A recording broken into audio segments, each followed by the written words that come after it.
Laura Smet, en pleine tempête, sa protectrice est une star du cinéma français. Elle peut compter sur une grande actrice, qui a bien connu Johnny Hallyday.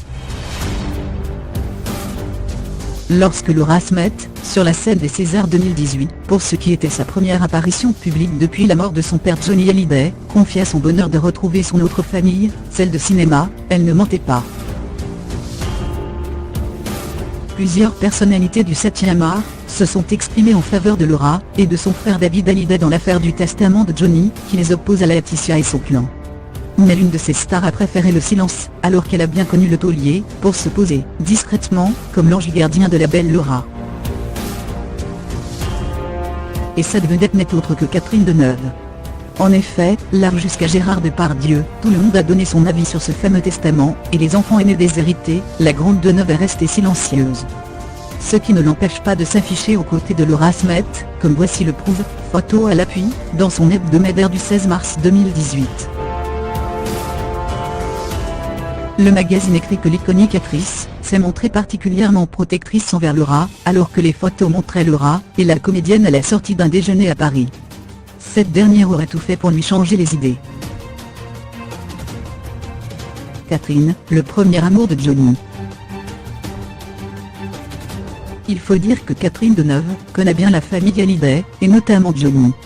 Ce dernier avait révélé dans son autobiographie d'S3, qu'il était littéralement tombé dingue de Catherine Deneuve en 1961, alors qu'il avait 18 ans.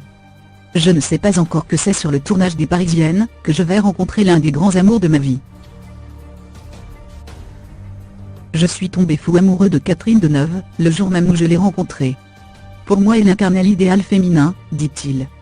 Deneuve a 19 ans à l'époque, mais elle est déjà en couple avec Roger Vadim. Les deux comédiens finiront par se lier d'amitié. Non sans mal, car à l'époque, le cœur de Johnny bat pour la belle blonde. Dans Les Parisiennes, les scènes de plus en plus tendres me rendaient malade, se souvient le rocker. Ma passion grandissait de jour en jour. Une situation des plus délicates. Le jeune beau gosse, le cœur brisé, tente de se suicider. Aux grands mots, les solutions radicales, écrit Johnny Hallyday dans son autobiographie.